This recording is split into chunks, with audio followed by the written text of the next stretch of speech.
All right, hello everyone already logged in. We're just going to give it another minute. We've had a pretty good turnout and just want to give everyone an opportunity to get logged on for today's webinar.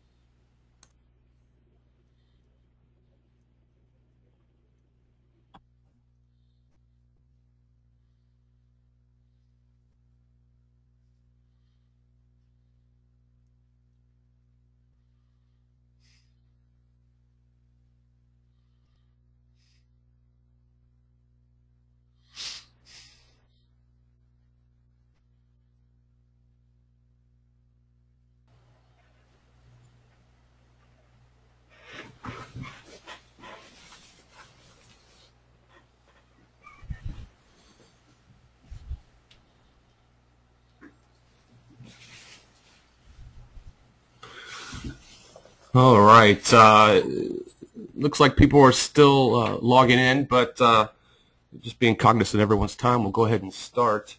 Welcome everyone to today's Title Topics webinar. This is ALTA's free 30-minute presentation that we've been offering each month to communicate important industry information with our members. I'm Jeremy Jodi, ALTA's Director of Communications, and joining me today is Pam Sember of First American SMS and Dick Reese of Rhino Live. As Business Development Manager for First American SMS's trust accounting operations, Pam works with title and settlement agents nationwide, focusing on trust accounting and post-closing best practices. Dick is founder and CEO of Rhino Live, which is a financial management and fraud prevention system. Prior to launching Rhino Live, Dick founded Reliant Title in 1998. Thanks for joining us today, Pam and Dick. Thank you, Jeremy. Thanks, Jeremy. I appreciate the opportunity to be with you today. And I was a little tardy in forwarding the slide there. I apologize. Today we will be discussing portions of ALTA's title insurance and settlement company best practices that addresses the procedures and controls for escrow trust accounts and reconciliation. There on the screen you can see the best practice and the purpose, and specifically today Pam and Dick are going to be providing specific examples of how you can document your controls and procedures. And just real quick before we delve into the conversation, just need to touch on a few housekeeping items. You all should have received an email about a half an hour ago with a copy of today's presentation. If you registered, within the past hour, you can go ahead and email me at jyohe@alta.org, and I can get you email you the presentation. As a reminder, all participant lines are muted. If at any time during the conversation you have a question, please use the chat box function in the lower right-hand corner of your screen, and we will be addressing questions at the end of the presentation. As an added benefit, today's presentation will be available for download at alta.org/title topics. And again, that's alta.org/title topics. And real quick, I need to thank SoftPro for sponsoring today's Title Topics webinars. They are the sponsor for 2013, and their support allows us to continue providing these educational opportunities free of charge. And with that, I will hand control over to Dick, who will kick off our discussion. Thanks, Jeremy.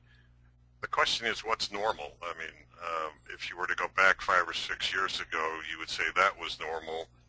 And so this new normal, probably back then, would be considered abnormal. And it's all really come about, as most of us know, as a result of the meltdown of our economy, primarily through the real estate and mortgage industry, and we are participants in that transaction.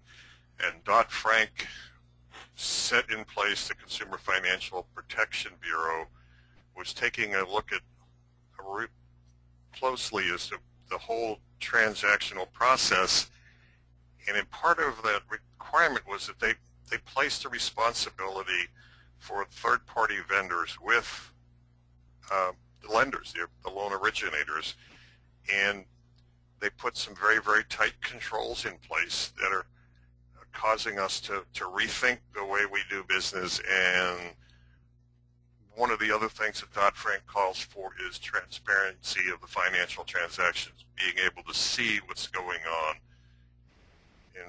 in a real-time, near real-time, reasonable time frame. And having come from a Navy military background, one of the things everybody probably needs to understand is that the government likes checklists, policies, procedures, set rules, regulations that we all need to follow. And so that's really what this is all about, is being able to document we're doing the right thing, why we're doing it, and how we're doing it. And so with that backdrop, I think it's good to understand how we got to where we got and what are we doing moving forward.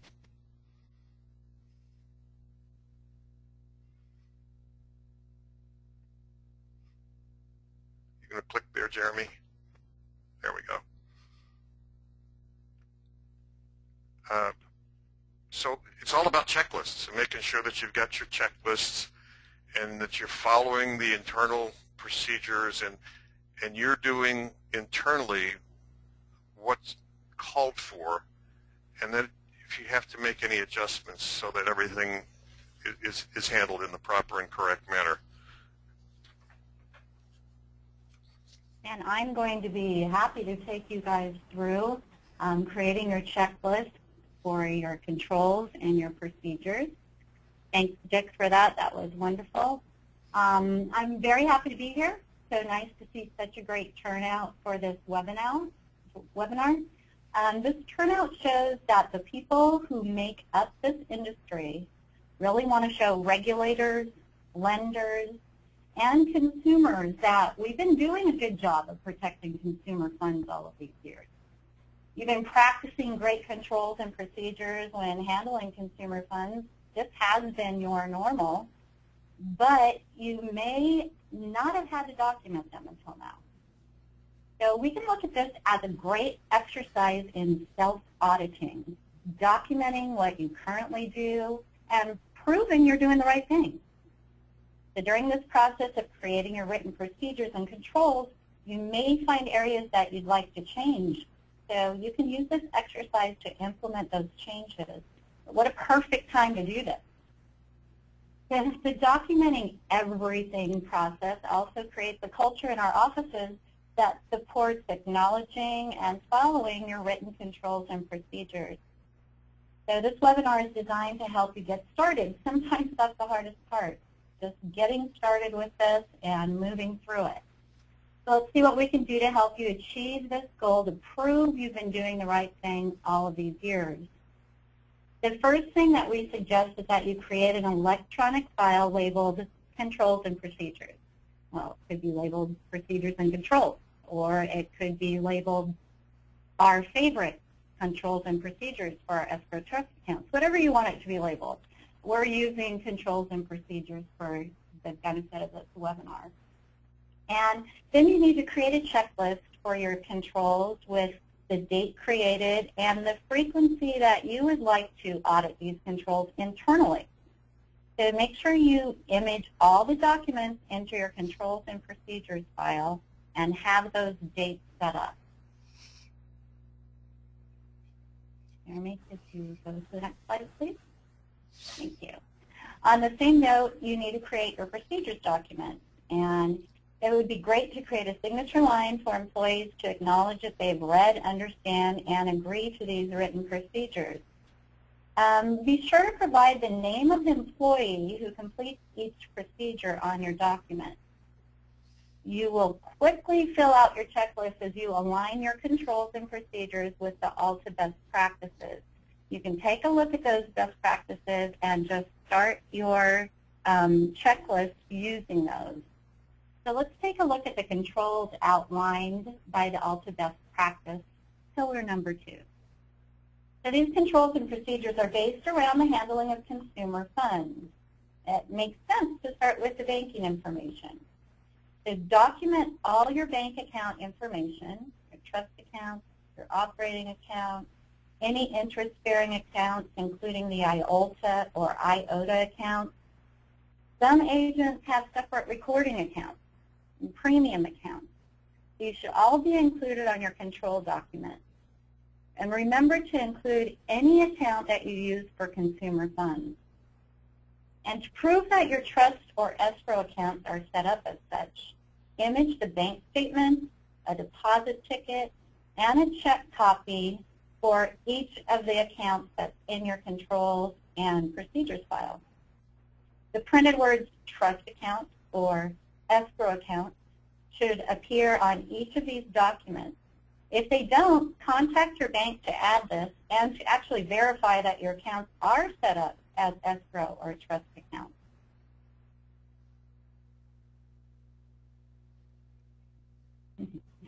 You can verify that your escrow trust accounts are in a federally insured financial institution by going to the FDIC website right here. You can search your bank name, obtain those results that prove that it is federally insured. You can print or email those results to yourself so you can add it to your electronic controls and procedures file.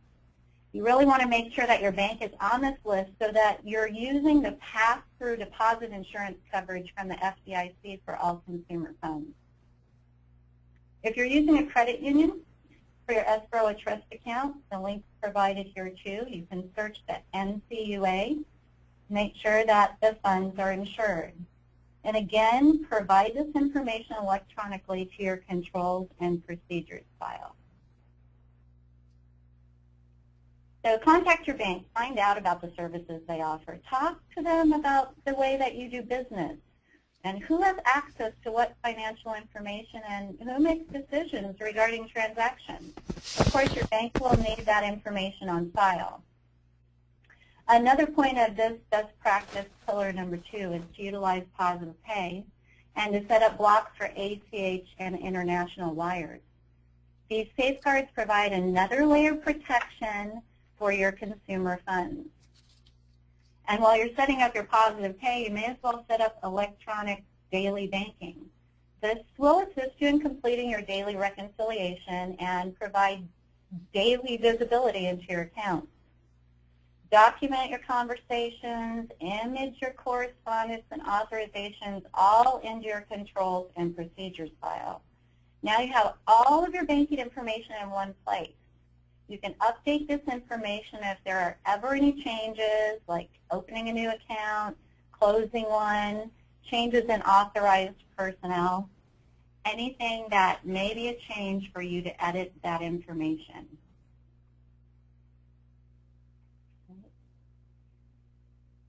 So remember, as we move forward into the procedures, that anyone you have set up as an authorized approver of your financial transactions should not prepare the reconciliation.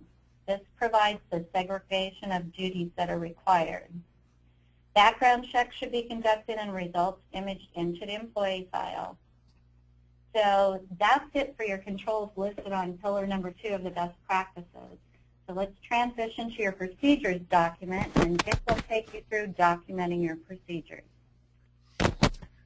Reconciliation of your escrow accounts is a formal process, and it should be done by someone other than a signer on the account or who can approve the wires. And on at least a monthly basis, you need to be reconciling your account 3 ways, although on a daily basis, you need to be reconciling your transactions to make sure what's going into and out of your account squares up.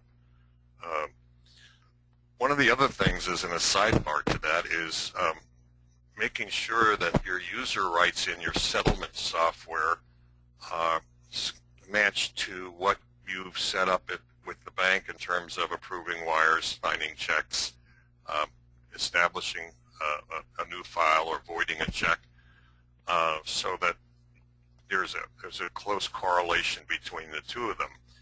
And then you need to be able to document that you're following up that practice, and only those people that you've authorized are actually the ones that are performing the duties that you've assigned.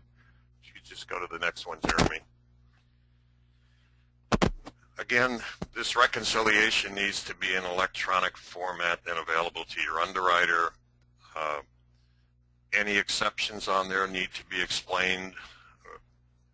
For example, if the bank clears an item for the wrong dollar amount, or it perhaps goes into the wrong account, and then you have to move the money to the right account. You have to have in your monthly reconciliation your outstanding items, things that have not cleared, deposits in transmit. That's a deposit that you've posted in your software that hasn't shown up in the bank. And so you can see here that you need a copy of your bank statements, all your transaction reports, the three-way balance, and then that reconciliation needs to be reviewed by management. If you're relying on a third party to conduct this reconciliation for you, you still need to go through and carefully review it, because you are the one that's ultimately responsible, and the money in that account is actually the lifeblood of your company, and it's what you need to protect going forward. Next slide, please. And then in that segregation, you have to take a hard look at the money that has not been dispersed, in the sense that you have money remaining in files for over 180 days. You need to be able to document as to why you're holding that money.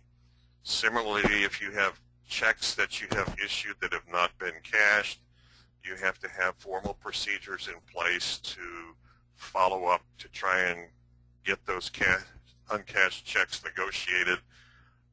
And in all cases, the unclaimed properties need to be escheated to the state. And so depending on the practices and procedures in your state, you need to be able to have the ability to show that you have made every good faith effort to get the funds to the ultimate recipient. And failing to be able to do that, you've turned the money over within the legal time frame. And depending, in some states it's as many 5 years, some states it's 2 or 3. And so that's why you need to make sure that you comply there.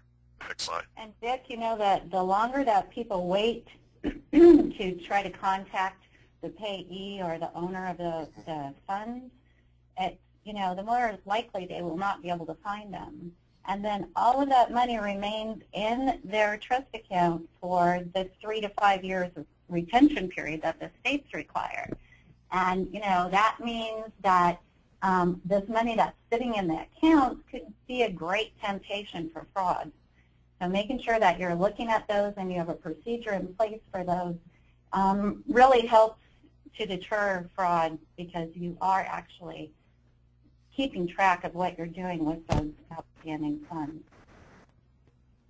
Yeah, I think that's a very good point, Pam. And one of the things you really need to be doing is going from month to month and making sure that the file balance of those files holding funds don't change.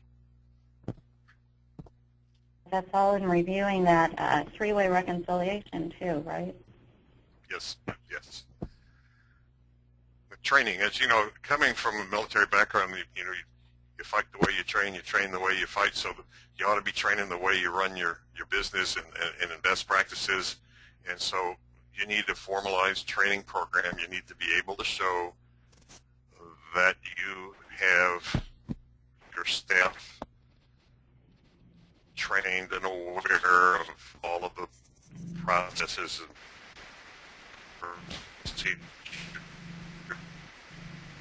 Hey, Dick, you're cutting in and out.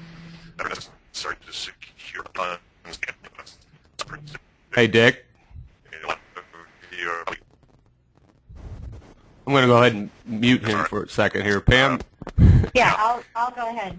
So the one thing that that you've done all your controls and your processes, and you have them all documented, you can easily turn that document into a training document, because you know who's doing everything, and this way that training document follows your procedures and your controls document.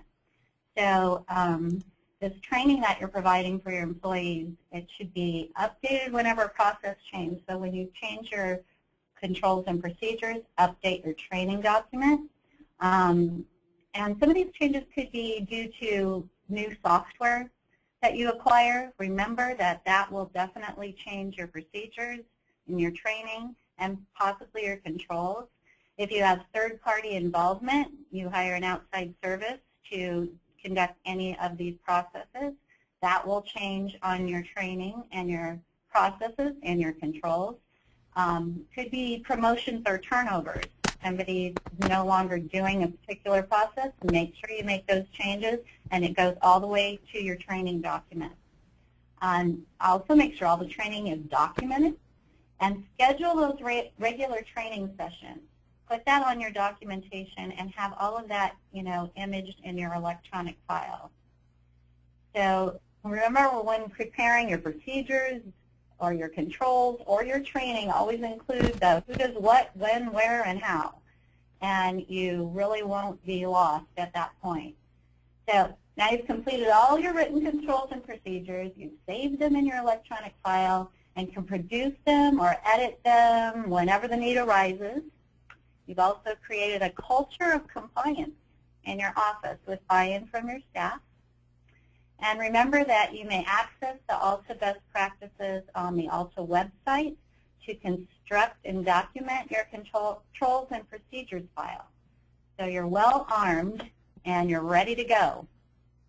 So good luck, everyone. All right. Thanks, Pam and Dick, for providing some great examples of how attendees can document these policies and procedures. As a reminder, if you have any questions, please use the chat box function in the lower right-hand corner. We've had a few come in already, so we will move to our Q&A segment. Real quick, though, Paul asked if we can get a copy of the presentation. Yes, you can. If you want to send me an email at jyohe@alta.org, and I will email that to you. As a reminder, today's presentation has been recorded, and you will be able to download the presentation at alta.org/title topics. And moving to some of the questions, Shelley Sandel asks if you guys could address processes that could be used in a small office. Shelley only has a staff of one full-time person and one part-time person. So how do you juggle this to get in compliance with this best practice? Well, as you're actually putting your controls and your procedures together and assigning those tasks to one person or the other, it will become very apparent if you are segregating the duties properly. There are outside services that you can contract with to maybe pick up some of those duties. We'd really have to know you have a full-time and a part-time person. I don't know exactly what the duties are of those two people, but there are ways for you to look at it and segregate the duties.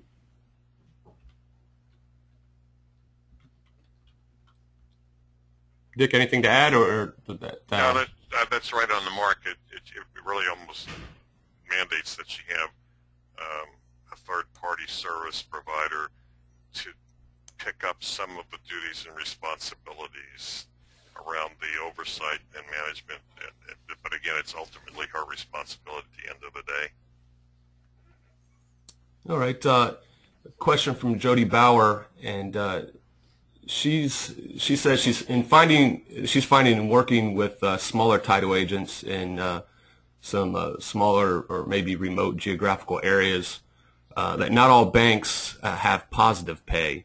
Do either of you have any suggestions for these situations?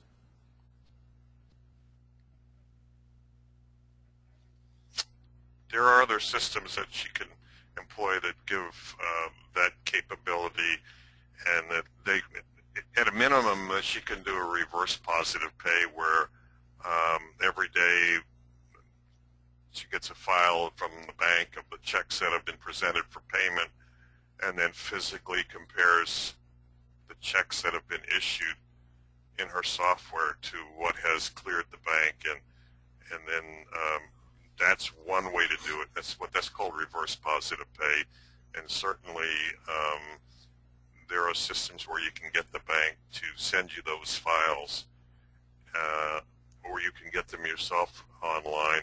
And then there are other technology solutions that do the positive pay matching as well. So there are ways that you can combat that with the small community bank.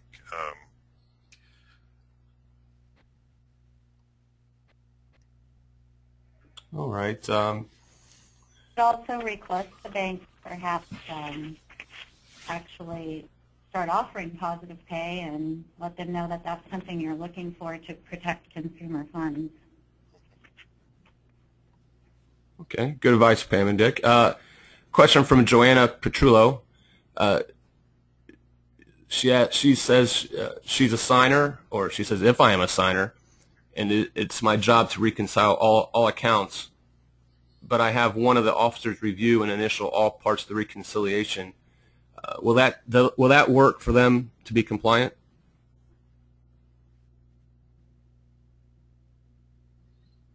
Pam, I think that's more in your wheelhouse than mine. Yeah, I couldn't say that it would work for sure. It depends on who's auditing you, but most likely somebody who is signing a check should not be reconciling, even if there is management approval. It might be a good idea to have have management be the ones who are signing. Okay. Dick, anything else, or do you think that? No, I think that's exactly the right answer. I mean, in that case, the manager should be the one that's signing, and then the employee can do the reconciliation, and then it's reviewed by management. All right.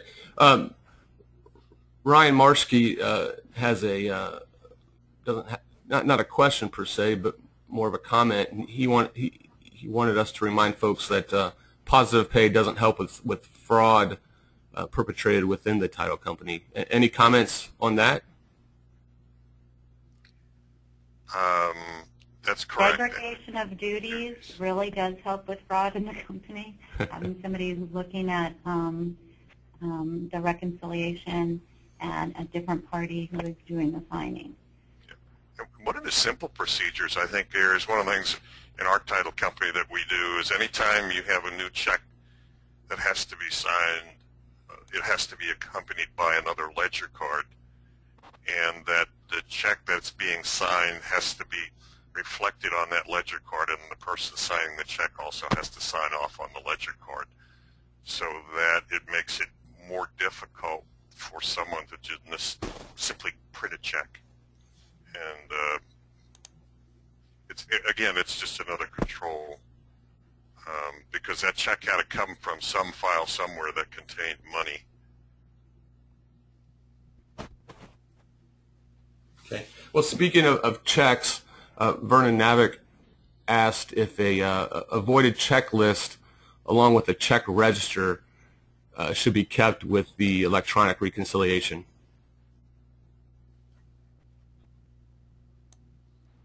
Is that a voided checklist? Yes.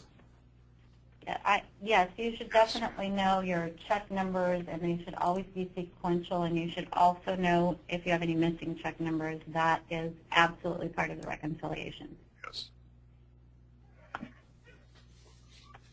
All right, we're getting toward the end of today's webinar. We'll try and squeeze in a few more questions. Any recommendations from either of you for online wire policies such as daily wiring limits, dual approvals? There should absolutely be dual controls on wire authorizations. Now, there's an organization called NACHA. It's an electronic clearinghouse. NACHA and NFB Re Guidelines are a call for doing your wiring from a separate computer that's standalone, not a part of your network. And on that computer, there is nothing but your browser. There's no software. There's no surfing the internet, and that all of the software needs to be the latest, updated, because that's where the vulnerabilities get in. Additionally, dual controls with tokens, and ideally cyber fraud protection. is the only way, is absolutely the very best way to protect yourself. In my experience in talking to about a half a dozen agents who have had money taken out of their escrow accounts, most of them were using only one person, even with those little tokens that generate the numbers. And then just recently up in Colorado, I was advised that there were some agents up there that were using dual controls and tokens, and they still experienced cyber fraud. And again, these were computers that were on a network, and we got infected through some of these malicious emails where you get an email from the IRS that says your tax return has been rejected. Click here to see, or your UPS shipment has not been delivered. And once that malware is on your computer, you have no way of knowing. So the answer is 2, at least. All right, good advice. One more question about checks. Sue Johnson wants to know, how do you deal with a bank that may not be returning checks or check images with the monthly bank statements? Any advice there?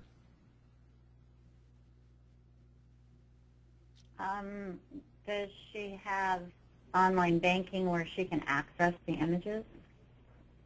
They may not be returning the check, but many times you can see the image front and back if you're online banking.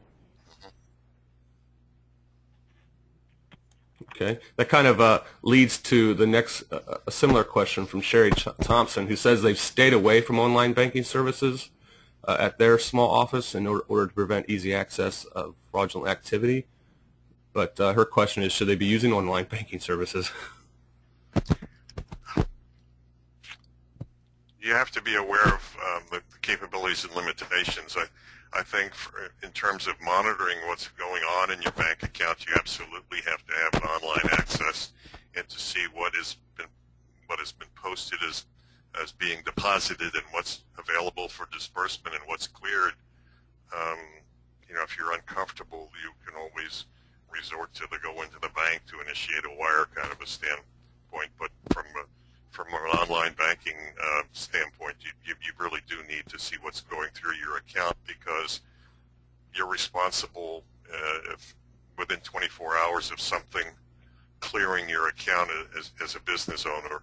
And if you're not using the online banking, you could be buying fraud inadvertently because you aren't monitoring what's happening in your account. And the only real way to do that is to have an online access to see what's going through your bank account. And banks can provide a file to you. Yes. That could be sent on a daily basis, or you can pull on a daily basis, so that it's completely outside of that actual online banking. It's more of an electronic banking transaction file that you can receive.